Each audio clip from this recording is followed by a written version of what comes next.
By way of opening remarks, all I'm going to do before introducing our first speaker is simply to say that, as you all know, the centenary of the fateful Balfour Declaration is almost upon us on the 2nd of November. All sorts of events are planned around that.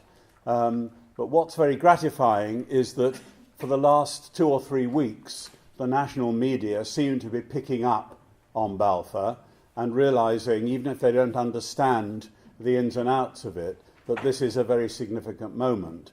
And I think it's extremely important that those of us who have given consideration to Balfour, who've studied it, who've been in some cases in this room people for decades beavering on about Balfour, try to get the word out of the fateful contradiction at the heart of the Balfour Declaration, which has led to such anguish, about which we'll be hearing from our speakers later today. So this couldn't be a more timely conference. I'm going without any further ado to introduce our first speaker. David Cronin is known to some, perhaps to many of you. He's an Irish journalist, he's a political activist, and he lives in Brussels. More to the point, he's a contributing editor to the Electronic Intifada, which is a website focused on Palestine, and his latest book couldn't be more topical, Balfour's Shadow, A Century of British Support for Zionism and Israel. He is a prolific author, a very distinguished member of the panel, so will you give a warm Liverpool welcome to David Cronin.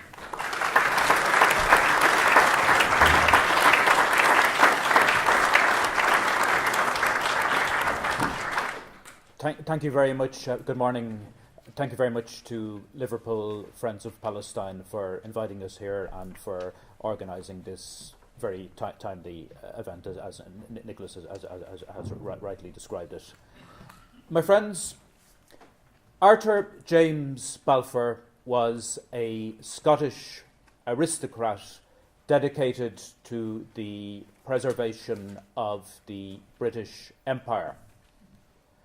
At various stages in his long political career, he claimed to be performing a delicate balancing act. When he was appointed Chief Secretary of Ireland in the late 19th century, Balfour said that he favoured both repression and reform. The repression he advocated should, in his words, be as stern as that of Oliver Cromwell, the English leader who invaded Ireland in 1649. You might have a different view of Cromwell in this country, but in Ireland, the very name of Oliver Cromwell is despised because of the massacres his troops committed, particularly in the towns of Drogheda and Wexford. With Arthur Balfour in charge, repression was prioritised over pretty much everything else.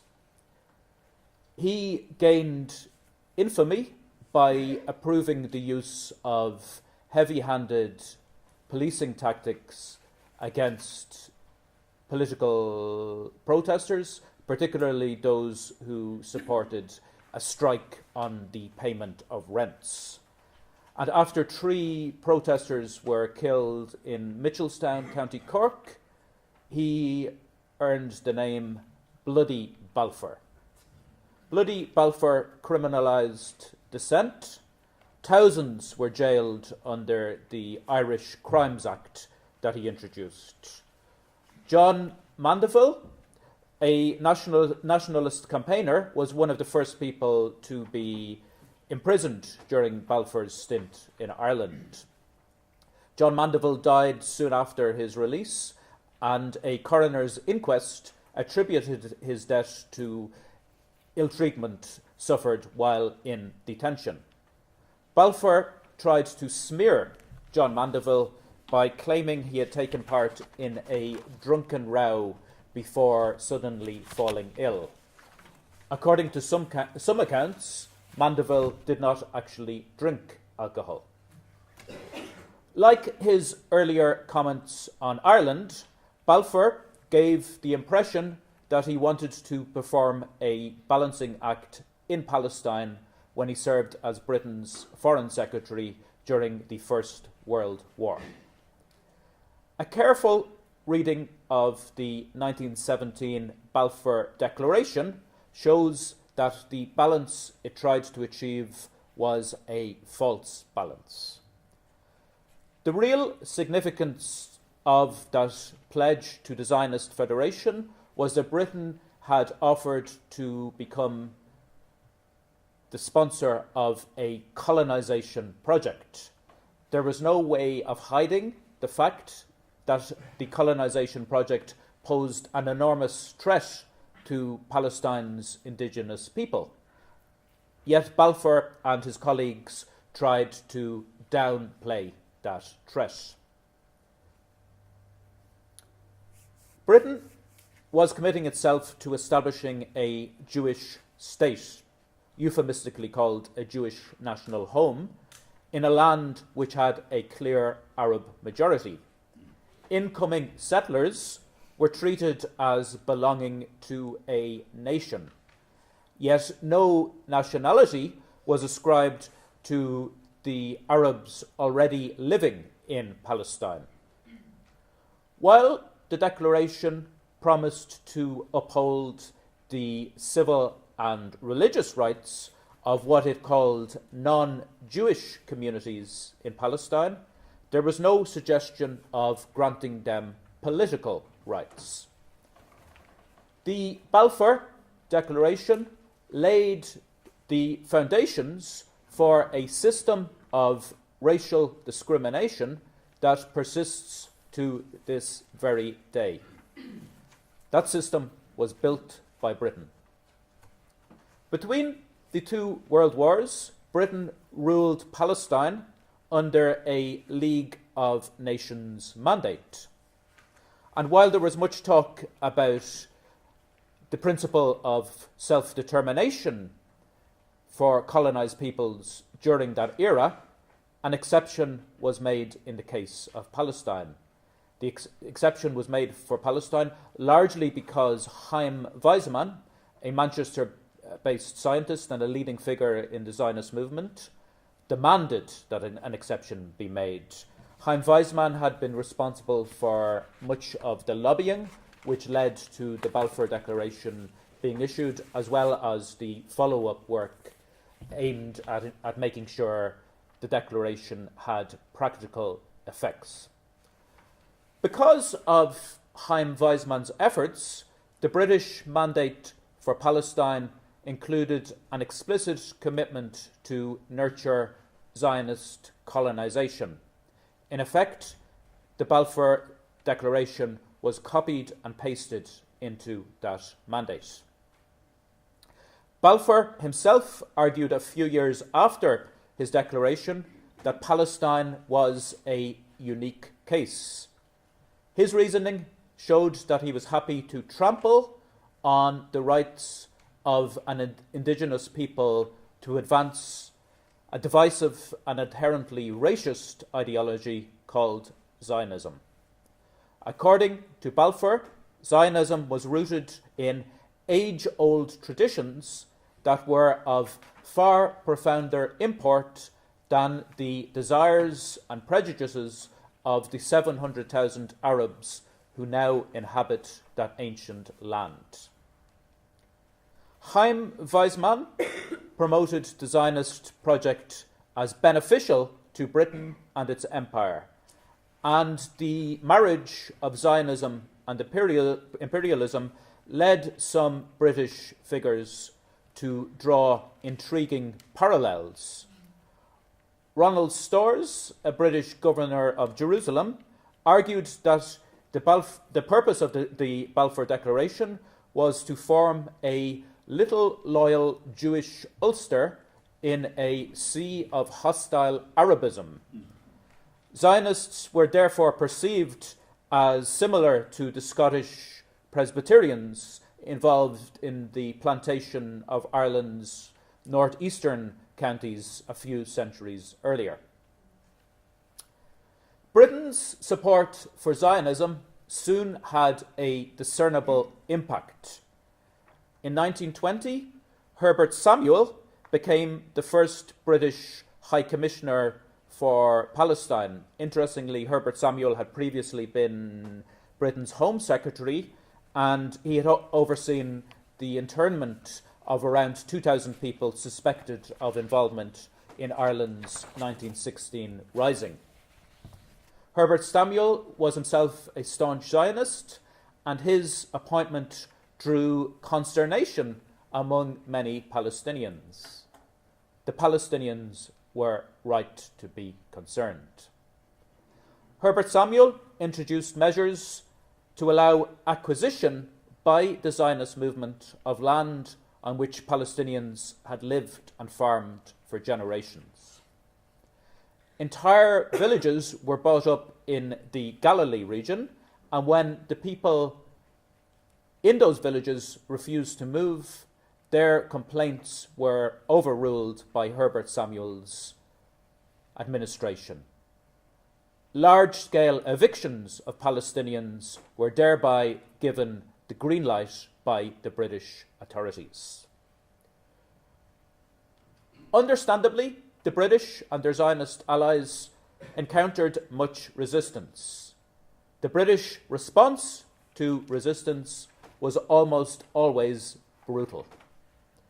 Faced with unrest in the early 1920s, a man called Winston Churchill, who happened to be Britain's colonial secretary at the time, recommended that a picked force of white gendarmerie should be assembled and dispatched to Palestine. This gendarmerie would be comprised of men who had previously served in the Black and Tans and the auxiliaries, the Black and Tans and the auxiliaries being crown forces based in Ireland during its War of Independence. Henry Hugh Tudor had been the commander of the auxiliaries in Ireland, and he advised Churchill that up to 800 absolutely reliable men could be made available from the forces based in Ireland. The forces had worked together, the auxiliaries and the Black and Tans had worked together, and the gendarmerie sent to Palestine on Churchill's initiative contained members of both divisions. Now, learning that those forces had in effect been sent from Ireland to Palestine was something that both disturbed and fascinated me. I grew up in a town called Balbriggan in County Dublin that was largely burned down by British forces in September 1920.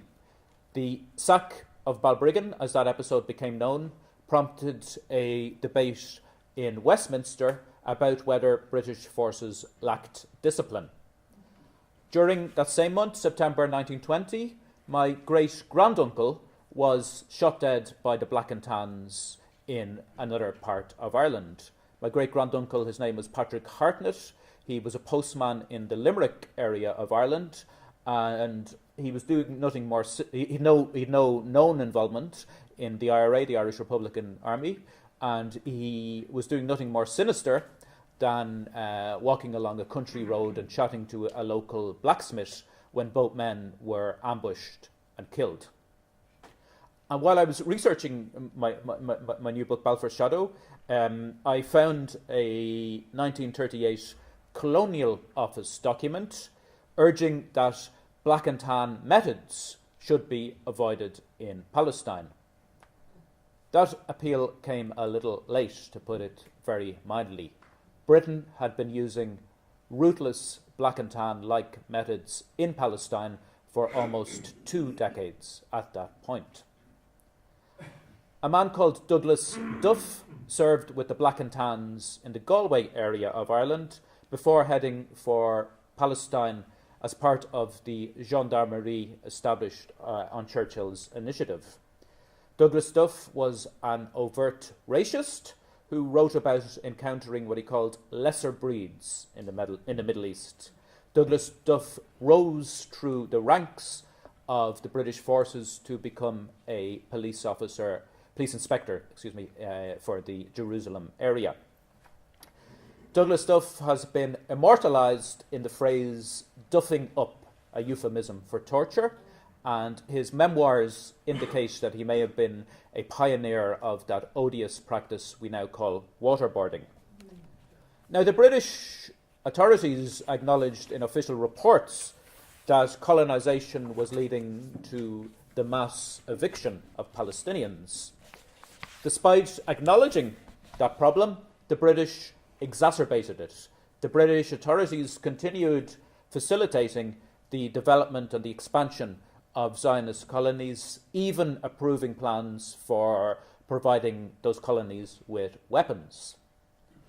And officers who had previously served in Ireland played a prominent role in quelling protests by Palestinians against the expropriation of land on which they worked and farmed. A man called Raymond Cafarata, for example, had been part of the auxiliaries during Ireland's War of Independence. In 1933, Raymond Cafarata headed a contingent of foot police at a Jaffa demonstration that had been banned by the British authorities. Raymond Cafarata ordered a baton charge on the demonstrators, and this baton charge was commended in an official British report for being magnificently executed, despite how numerous Palestinians were shot dead during that protest. In the year 1936, a major Palestinian revolt erupted. Grattan Bush, a legal advisor to the Colonial Office, responded to that revolt by warning that repression by force is repeating the mistake which was made in Ireland. The warning by Grattan Bush was ignored. Military commanders were assured by the British government that they could take whatever measures are necessary. On the pretext of urban renewal, the British demolished the old city in Jaffa, leaving its residents homeless. Charles Taggart, who had previously been the head of the British police in India, was tasked with giving strategic advice about how the revolt should be crushed. On Taggart's recommendation, a huge barbed wire fence, complete with the most advanced surveillance technology of that era, was erected along part of Palestine's frontier. The fence became known simply as Taggart's fence. It cost around £2 million, a gigantic sum for that era. Taggart also advocated that a register should be established for villages with bad reputations. As it happened, the British authorities had already begun work on such a register. Using that register, more than 100 men were rounded up in Halhul, a village near Hebron in May 1949, on the pretext that the village had a bad reputation. And a total of 8 men died from heat exhaustion after being held in an open-air pen in that village. The British authorities tried to blame their deaths on the weather, but also admitted that the men were not given adequate food and water for a number of consecutive days. State archives even refer to how Britain established a concentration camp near Sarafand al-Amar, a village on Palestine's coastal plain. And I hasten to add that it was the British themselves who referred to the Sarafand facility as a concentration camp. It was used for the mass imprisonment of men alleged to have taken part in the Palestinian revolt.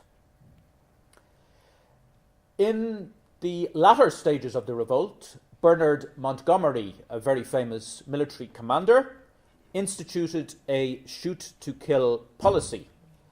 According to Montgomery's order, anyone who assisted a rebel should be treated as a rebel. Such broad guidance gave British soldiers carte blanche to terrorise Palestinians with impunity. Around 5,000 Palestinians were killed between 1936 and 1939. Relative to population size, that was a higher casualty rate than the casualty rates caused by Israel during the two Palestinian uprisings, or intifadas, which began in 1987 and the year 2000, respectively.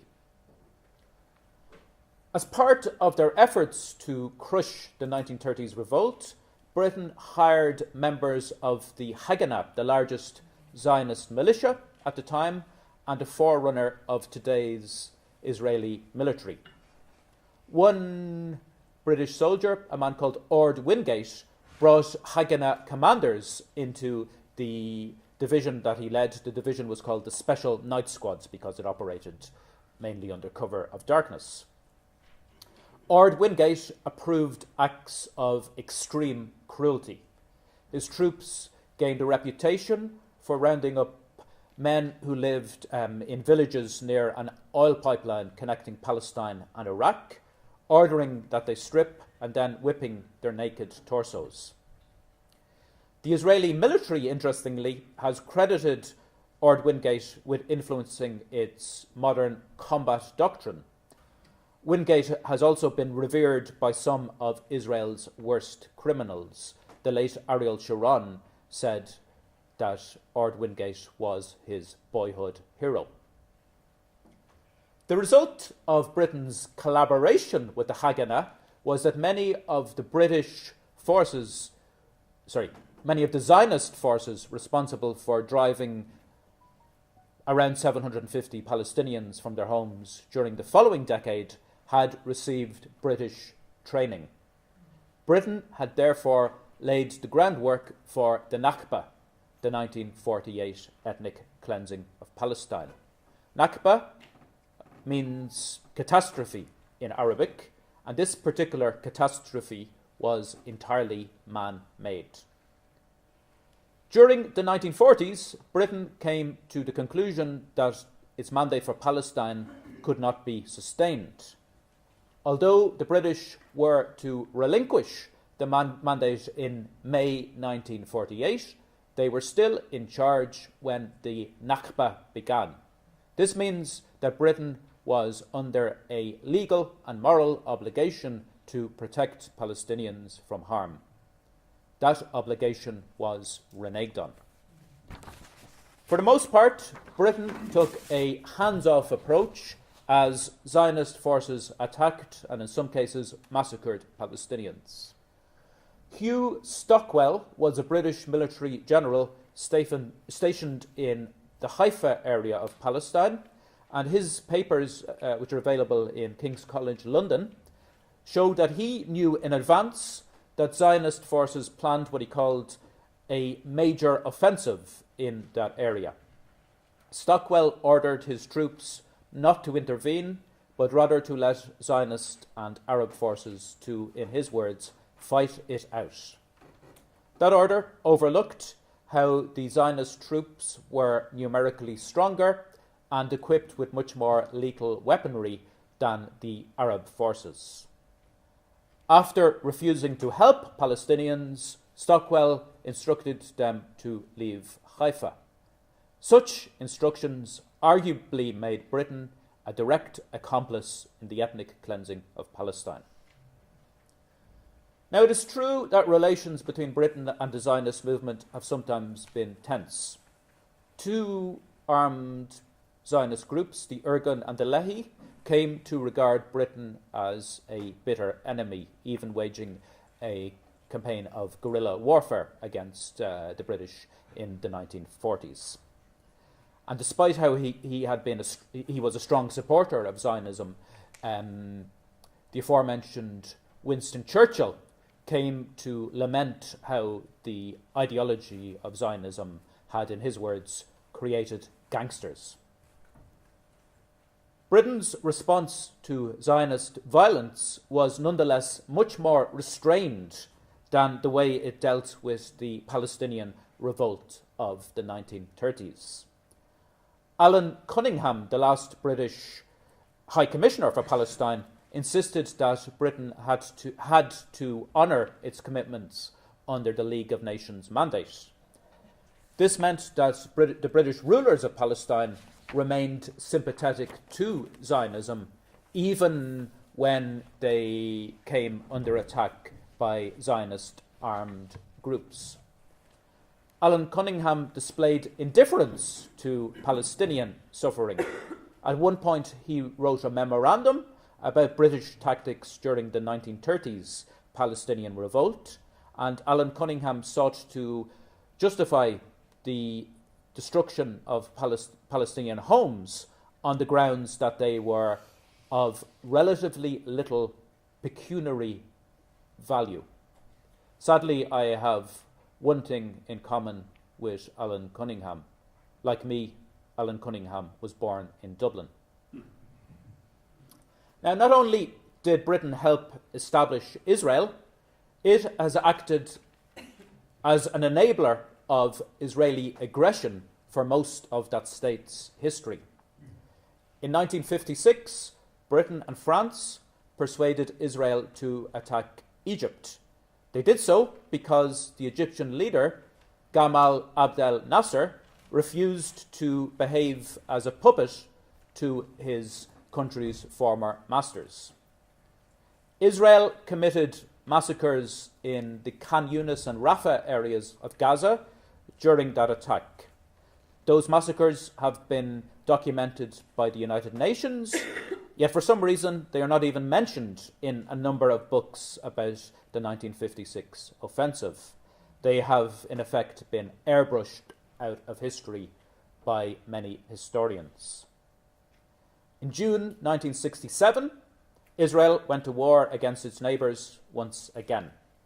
Israel did so using hundreds of battle tanks exported from Britain. Those exports were fully approved by Harold Wilson's government of the time.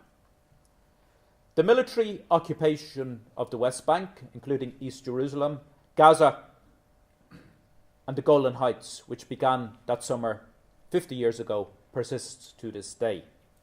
For some reason, there was more attention paid in the British press this past summer to how the Beatles album Sgt. Pepper's Lonely Hearts Club Band was 50 years old than to how Britain had assisted a 50-year military occupation. Nor was there much analysis of how Israel has provided a violent sense of continuity by basing its occupation on rules imposed by Britain when it administered Palestine. My friends, Britain's relationship with the Zionist movement has, in a sense, come full circle. A century ago, a number of leading Zionists felt that they needed an imperial sponsor. Britain paved the way for the establishment of Israel. And since that state's foundation, Britain has helped Israel in a number of crucial ways. For example, Britain has helped Israel to build up its weapons industry. Today, Britain is a valued client of the Israeli weapons industry. The largest military drone program in Europe is called Watchkeeper, and it has been commissioned by the British Army. The Watchkeeper program is based on Israeli weapons that have been tested out against men, women, and children in Gaza. As well as buying Israel's deadly wares, Britain calls itself Israel's greatest friend, to quote David Cameron, the former Prime Minister. Britain enthusiastically backed Israel's 2014 assault on Gaza, and Theresa May has signalled that clinching a trade agreement with Israel will be a high priority for Britain once it leaves the European Union.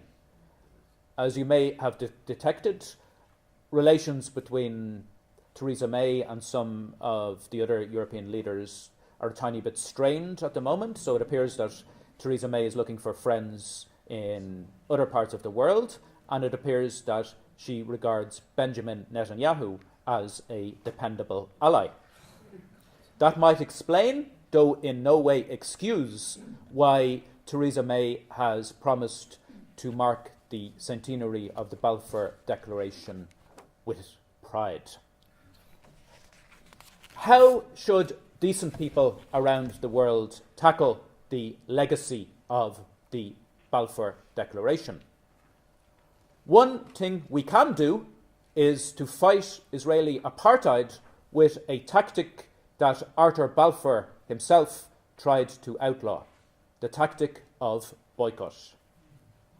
While he was Chief Secretary in Ireland, Balfour proposed that the boycotting of landlords should be punishable by up to 6 months hard labour.